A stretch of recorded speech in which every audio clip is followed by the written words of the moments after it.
The Interim Time by John O'Donohue. When near the end of day life has drained out of light, and it is too soon for the mind of night to have darkened things, no place looks like itself. Loss of outline makes everything look strangely in between, unsure of what has been or what might come. In this waning light, even trees seem groundless. In a while it will be night, but nothing here seems to believe the relief of darkness. You are in this time of the interim, where everything seems withheld. The path you took to get here has washed out. The way forward is still concealed from you. The old is not old enough to have died away, and the new is too young to be born. You cannot lay claim to anything in this place of dusk. Your eyes are blurred, and there is no mirror. Everyone else has lost sight of your heart, and you can see nowhere to put your trust. You know you have to make your own way through. As far as you can, you hold on to your confidence. Do not allow confusion to squander this call which is loosening your roots in false ground, that you might come free from all that you have outgrown. What is being transfigured here is your mind, and it is difficult and slow to become new. The more faithfully you can endure here, the more refined your heart will become for your arrival in the new dawn.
Good morning. Welcome to Minnesota Valley Unitarian Universalist Fellowship. My name is Laura. I'm the minister here.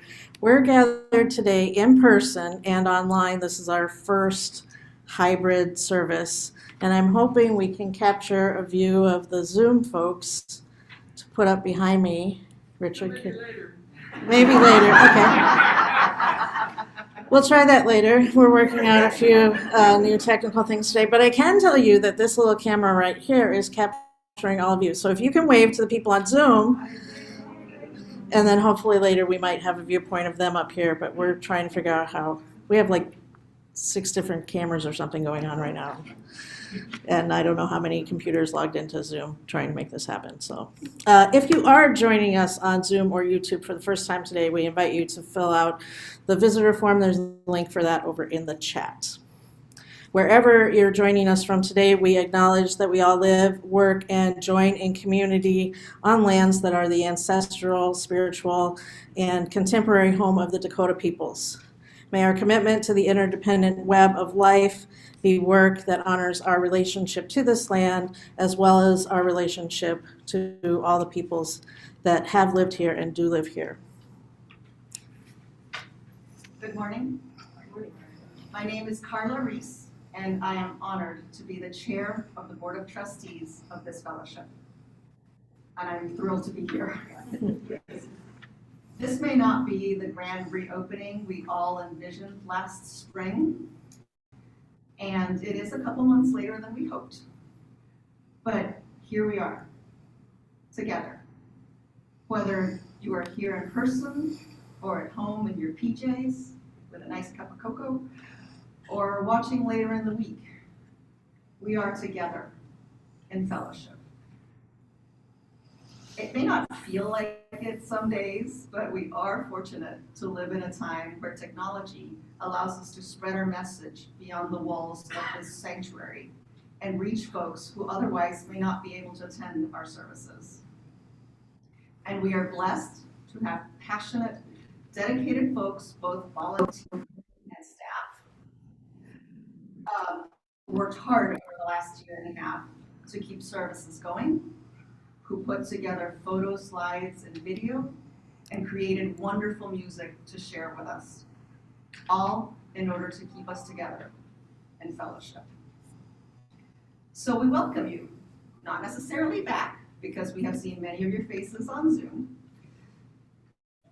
but in different ways. And we welcome you to continue the work, which actually never really stopped, of upholding our values and supporting our vision and mission here at Minnesota Valley Unitarian Universalist Fellowship. A couple of announcements before we get started today. If you had a printed order of service, on the flip side of that, you'll find some of our COVID-19 policies and guidelines. A couple things that I want to point out: just make sure that you have distancing when you're sitting if you can. Keep your mask on at all times unless you are speaking up here. So during joys and sorrows, please keep your masks on. We do, as we're going back to in-person times, we need some help with some of that. Certainly there's room on the tech committee. If anybody wants to dive into that adventure, we'd love to have you. We also need ushers and greeters. Eric, can you raise your hand? He's helping folks to sign up for that. We're back in that mode, so we need ushers and greeters every week. And hospitality is being handled a little bit differently because eating is still an uncertain thing, so we have take-home treats instead. And Emily and I have baked the first batch that's out there for today. And there's some store-bought things as well. But those will be downstairs, and you can grab something on your way out. And there is a sign-up sheet there as well. So if you'd like to bake something or gluten-free something to bring, that would be fantastic.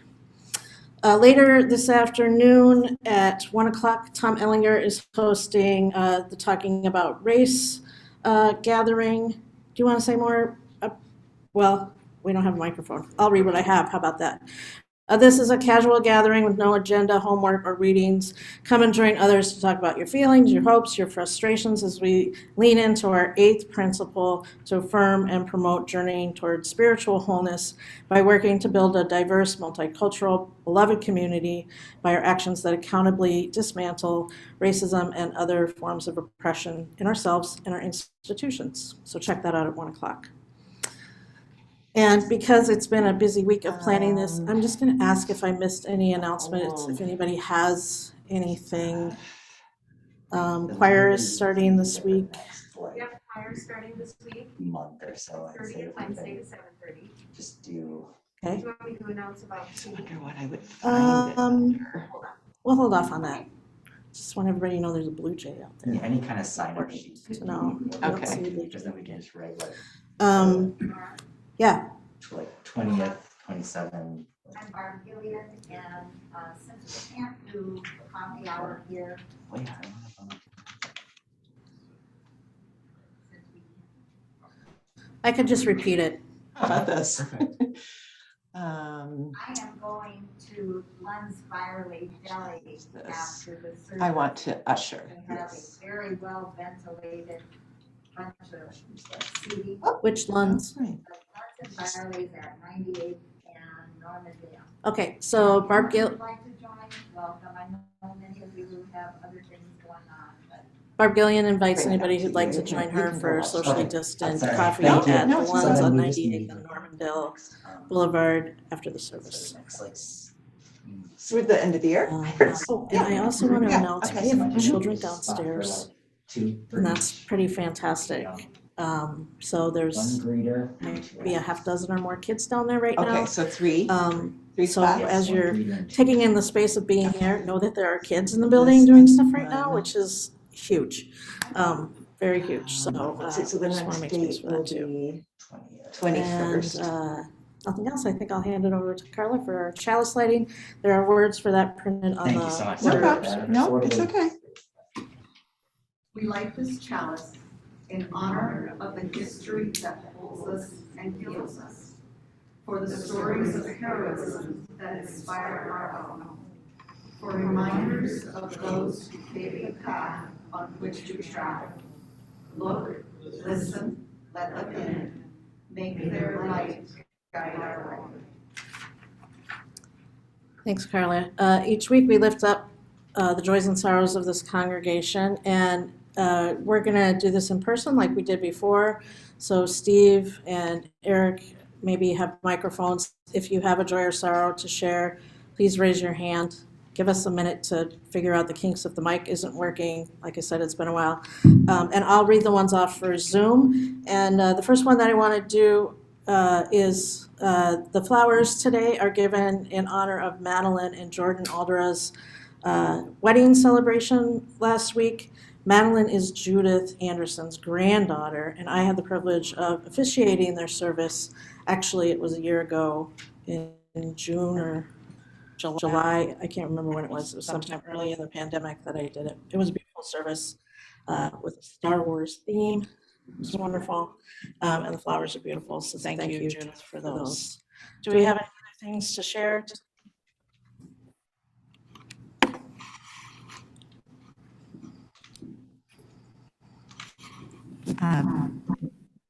It's a joy that many of us were able to be here last Sunday afternoon for a fabulous cello quartet experience. And thank you to all who made that possible. And it's also a joy that we have some new people here. I have met Jan Plant, a longtime UU. And I see Peg Drews and her fiance, is it Don? Yes. Peg was a member here in the 80s, and we're glad to see her again. And is there anybody else new? But it's a joy to see you and all of us old folks too. Old members. I just want to check with Lee. Can you hear us? Yes. Yes, he can. Okay. If there are any joys and sorrows on Zoom, I'm going to ask that you type them in the chat so that I can read them because we don't have a way yet to broadcast you. But I don't see any.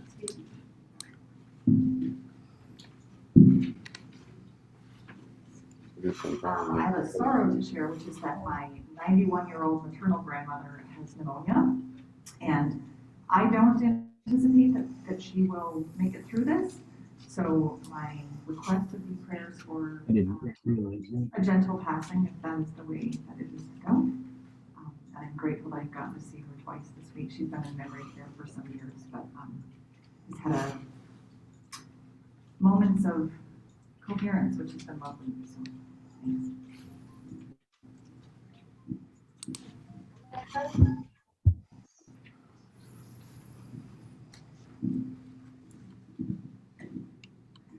I am joyful for the fact that all four adults, so my husband, myself, and my two parents are all boosted. And my 12-year-old is fully vaccinated, and my 10-year-old just got their first shot on Thursday. So.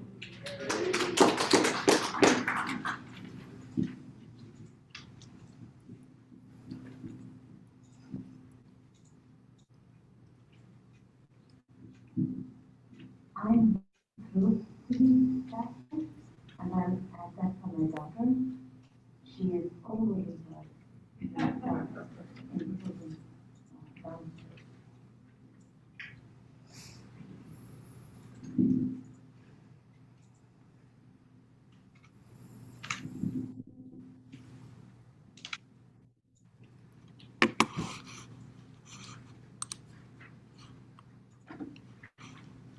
All right.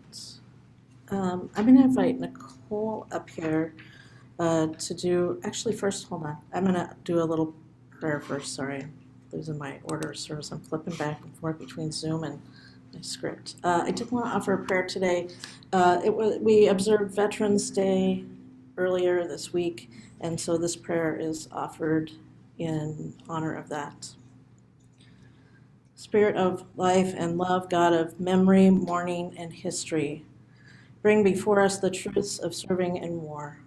Bring before us in compassion and in gratitude those who faced violence so that we may know peace. We remember these sacrifices through monuments. We remember these names carved into stone.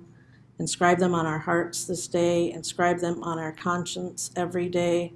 So like the stone that bears their names, freedom from violence may endure in our nation and around the world. Blessed be and amen. Now I'm going to invite Nicole up to talk to us a little bit about music and our song response. Good morning, can you hear me okay? Not yet. Maybe I'll move that. Good morning, I'm Nicole Collins.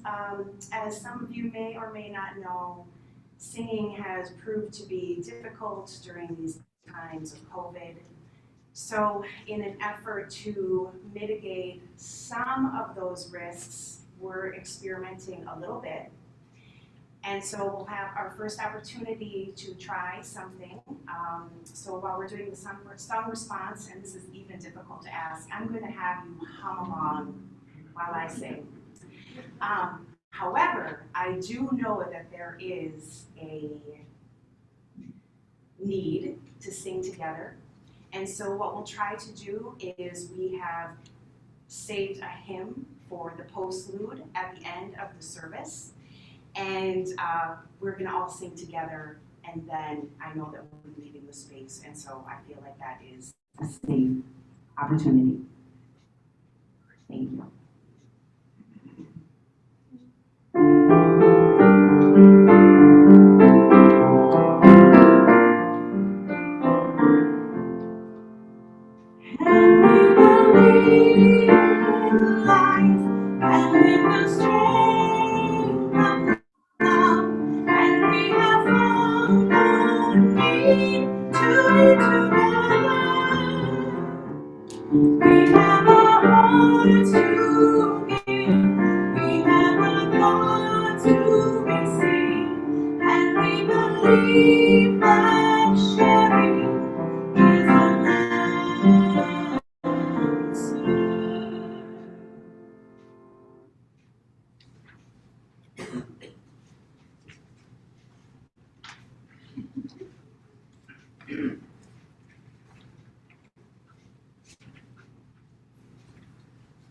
Our mission of this fellowship is we are an inclusive community seeking the light of truth and carrying the fire of commitment to build a better world through love and service. In order to work towards our goals, we ask our members and friends to share their time, talents, and treasure.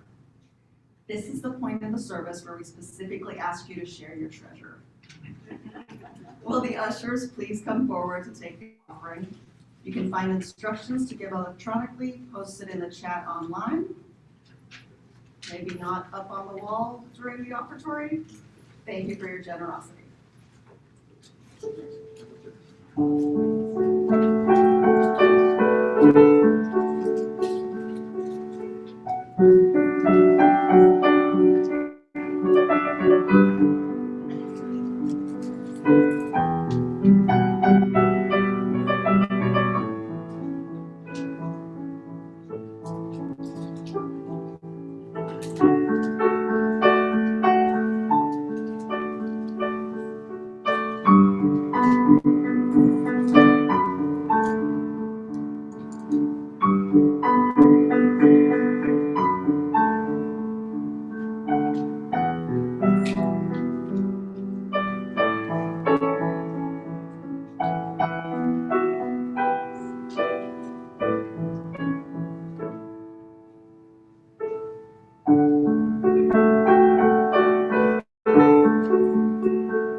We not have sound?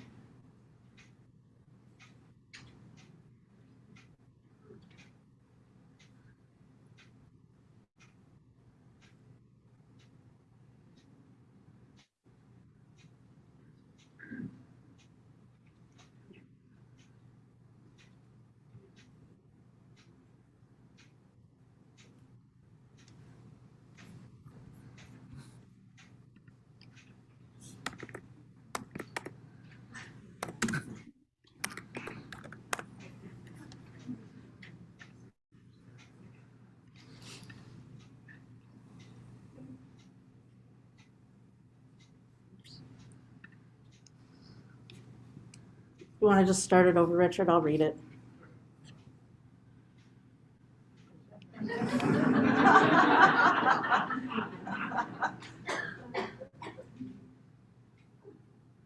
It'll make sense. Sometimes I feel that my life is a series of trapeze swings. I'm either hanging on to the trapeze bar, swinging along. For a few moments in my life, I'm hurtling across space between trapeze bars. Most of the time, I spend my life hanging on for dear life to my trapeze bar of the moment. It carries me along at a certain steady rate of swing. And I have the feeling that I'm in control of my own life. I know most of the right questions and even some of the answers. But every once in a while, as I'm merrily or not so merrily swinging along, I look out ahead of me into the distance, and what do I see? I see another trapeze bar swinging toward me. It's empty. And I know in that place in me that knows that this new trapeze bar has my name on it. It is my next step, my growth, my aliveness coming to get me. In my heart of hearts, I know that for me to grow, I must release my grip on this present, well-known bar and move to the new one. Each time it happens to me, I hope, no, I pray that I won't have to let go of my old bar completely before I grab the new one. But in my knowing place, I know that I must totally release my grasp on that old bar, and for some moment in time, I must hurtle across the space before I can grab on to the new bar. Each time I'm filled with terror. It doesn't matter that in all my previous hurdles across the void of unknowing, I've always made it. Each time I'm afraid that I will miss, that I will be crushed on unseen rocks in the bottomless chasm between bars. I do it anyway. Perhaps this is the essence of what the mystics call the faith experience. No guarantees, no net, no insurance policy, but you do it anyway because somehow to keep hanging on to that old bar is no longer on the list of alternatives. So for an eternity that can last a microsecond or 1,000 lifetimes, I soar across the void of the past is gone and the future is not yet here. It's called transition. I've come to believe that this transition is the only place that real change occurs. I mean real change, not the pseudo change that only lasts until the next time my old buttons get punched. I have noticed that in our culture, this transition zone is looked upon as a no thing, a no place between places. Sure, the old trapeze bar was real, and that new one coming toward me, I hope it's real too. But the void in between, is that just a scary, confusing, disorienting nowhere that must be gotten through as fast and as unconsciously as possible? No. What a wasted opportunity that would be. I have a sneaking suspicion that the transition zone is the only real thing, and that the bars are illusions we dream up to avoid the void where real change, real growth occurs for us. Whether or not my hunch is true, it remains that the transition zones in our lives are incredibly rich places. They should be honored, even savored. Yes, with all the pain and fear and feelings of being out of control that can, but not necessarily, accompany transitions, they are still the most alive, most growth-filled, passionate, expansive moments in our lives. We cannot discover new oceans unless we have the courage to lose sight of the shore. So transformation of fear may have nothing to do with making fear go away, but rather with giving ourselves permission to hang out in the transition between trapezes. Transforming our need to grab onto that new bar, any bar, is allowing ourselves to dwell in the only place where real change happens. It can be terrifying. It can also be enlightening in the true sense of the word. Hurtling through the void, we just may learn to fly.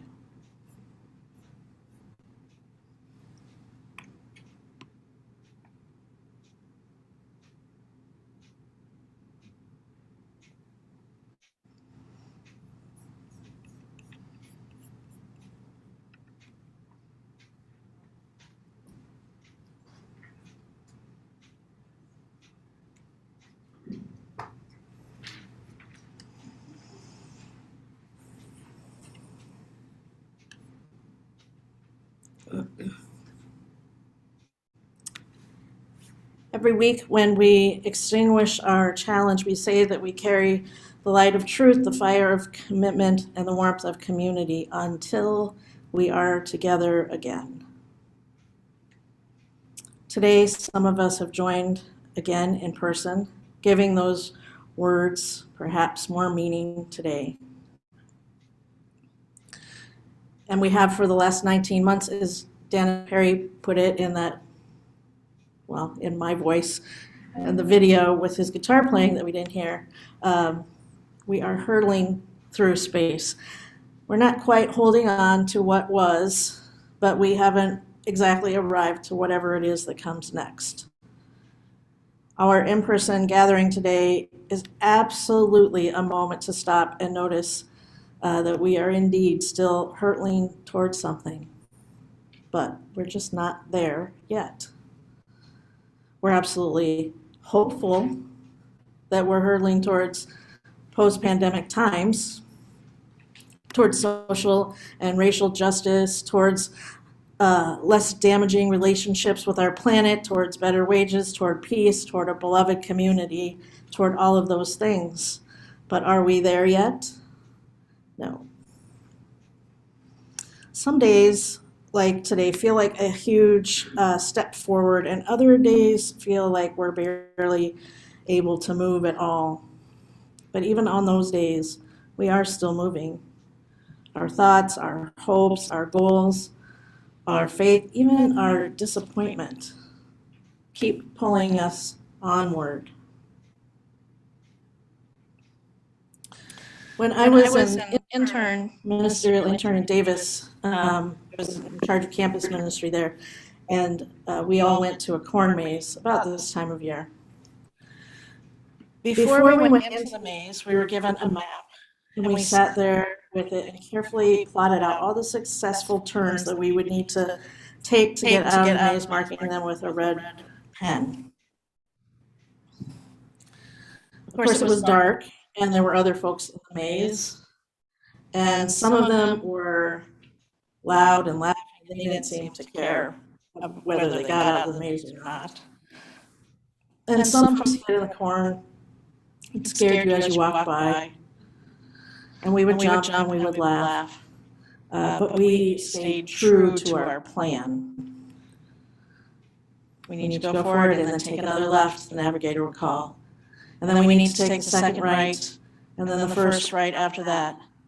And then take that path so it curves all the way around, and then take the first left. And then the immediate right after that. And we were doing just fine. Those of us who like to be in charge in the group were thrilled with ourselves, all according to plan. Everything going just great until it wasn't. We hit a dead end. That was not planned. Oops, we said we must have missed our turn. We decided to go back to the last place that we knew was correct. The Ford platform. It stood 2 stories high and it had stairs going up and down on both sides of it, on 2 sides of it. And it was high above the corn, so you could see the whole maze and all of the people in it. And so people would kind of stop up there and take a gander at what was going on. So we went back to that spot and we started there. Down the path, left, then right again, and then left, and bam, we're at the same dead end. And we repeated this like 3 more times, not making any sense to us. We were getting frustrated and we were getting tired. And our assured victory over the maze was slipping through our fingers. So we rested at the base of the platform. And one of the students just kept looking at the map, kind of shaking her head, trying to figure out what we had done wrong. And then she said, "We took the wrong path away from the platform." And we all looked at her like she had lost her mind. Because there were only 2 paths, there were only 2 sets of stairs going to the platform. And we knew that we didn't have to go out the one that we came up, so we must have had to go off the other one, right? Clearly, that's where our red line was going, and that's what we needed to do. Yep, she said, we do need to take a different path from the platform, but there are 3 routes connected to the platform and not 2. Look, she said. And we all looked. And indeed, there were 3 routes coming out of the platform. Where was the 3rd route, though? There were only 2 sets of stairs. So we were curious, and we thought it must be at the base of the platform. Of course. So we walked around the corner of the base where we had all gathered, and we saw a narrow path leading right under the platform. And we took a few steps on this lesser groomed path, and it led into a semi-trailer that was parked underneath the platform. There were stairs leading up into the trailer, and it was really dark and kind of dirty and gross in there, and definitely spooky. And I was absolutely expecting somebody to jump out with a chainsaw or something. It was that time of year, you know. But nobody did. And using the lights of our phone, we walked up into the trailer and kept going forward, and then at the other side of the trailer was another door with a few stairs going back down to the path, leading us onto a new path. And it felt like a new day was dawning for us, and we did indeed rejoice. Going back to our map, we laid out those last few turns, left, then right again, left, then stayed on until we were out. We had made our way. We were triumphant. We celebrated and reflected on the lessons we learned and how we might apply them to other things. This was campus ministry after all. And I was a budding minister who wanted to make meaning out of everything. Lessons we learned. Number 1, you have to go back to where you know you messed up as a starting point to make things right. Number 2, the path forward is not always obvious. Sometimes it is hidden and dark and very scary. 3, you have to stick together, not just when you're going the right way, but also when you are lost and going the wrong way.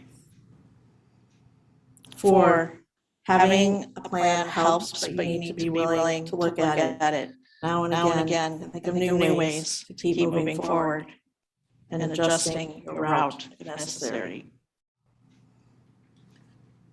I think our time that we spent in the maze and the parable of the trapeze really illustrate where we're at right now.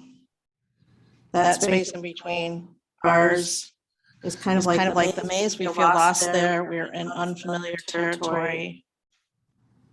We're so often so attached to the outcome, we desire that we forget to pay attention to the lessons and the relationship building and the personal growth that we're experiencing while we're in the maze or while we're hurtling through the void. Those are things that change our sense of direction, or at least our understanding of it. Instead of focusing on being lost when we feel lost, we can shift toward what we might discover there instead. Instead of focusing on hurtling in an uncontrolled manner, we can surrender to the momentum, surrender to faith, and learn to fly. Each week we say those words until we are together again at the end of the chalice extinction. Sometimes the space between us is close and we feel we can easily handle that next part of the maze, that next flight that life hands us. And other times the space we enter can seem endless and dark. For 19 months, we've not been able to be together again in the literal sense of it, at least in the Sunday service. And though we may be on that path now, we still aren't there yet. Not everyone is here. Not everyone feels safe. The kids aren't all vaccinated. And even when the kids that can get vaccinated now get vaccinated, that's still not all the kids.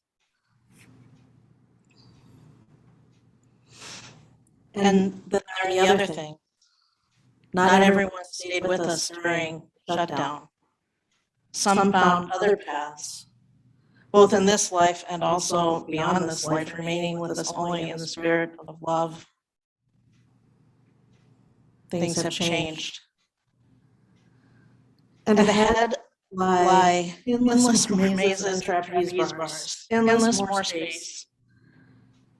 And as we leave this gathered space today here and online, let's do so in knowing that every moment beyond this one is an invitation to that new path, that new route of understanding, an invitation to keep moving forward to new discoveries, ways of being. The time and space until we are together again is not a no thing or a no place. It is the realest place there is where we hold each other in our hearts, and we do indeed learn to fly. Blessed be, and amen. Amen.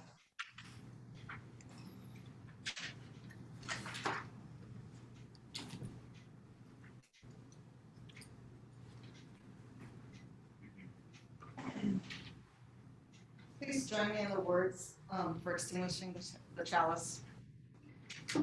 We extinguish this flame, but not the light of truth, the warmth of community, or the fire of commitment. These we carry in our hearts until we are together again.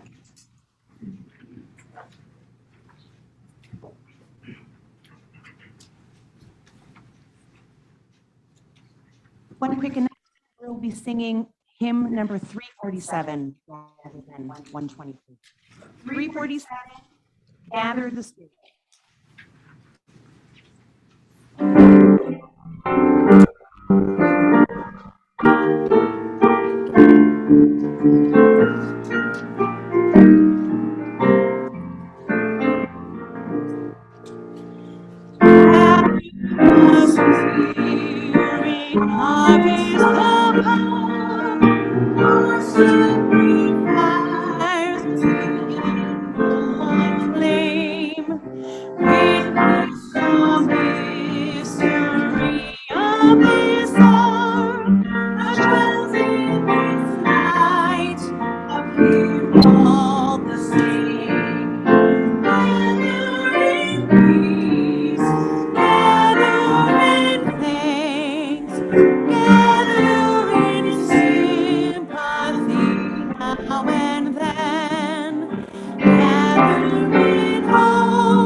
United once more.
You're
welcome.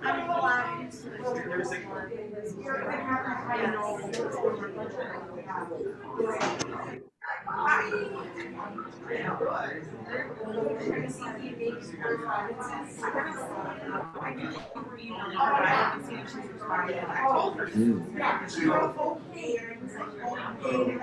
what? Or okay, like, oh, no, that's okay.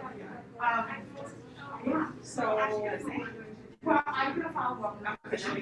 Yeah. Yeah. She's pretty much like, she's like, yeah.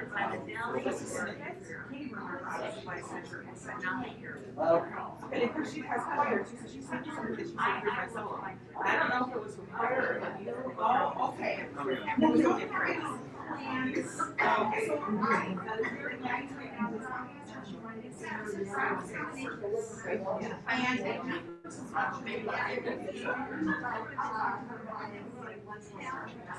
I'll see you there.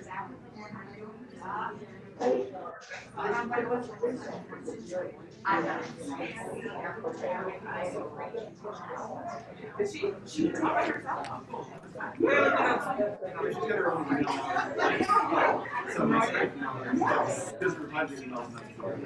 Yeah, and so I'm trying to like. Yeah, can you guys Okay, yeah. and then also like. Okay. Yeah, right. Well, you can talk to her like, you talk to her like 15. Okay, 15, yeah, so, okay, and I can do that. And then more, the more. So, that's advice. That's advice, I'll do that. Yeah, I was trying to like, oh, this is just like, this time, so that I can realize. She did it. Well, she said, okay. And so that's where I was like, does it mean, yes, or like, okay, I'll let you know. Yeah. And while you're. Oh, yeah. Yeah, so well. Freedom something. Yeah. He feels freedom, Well, my school bus.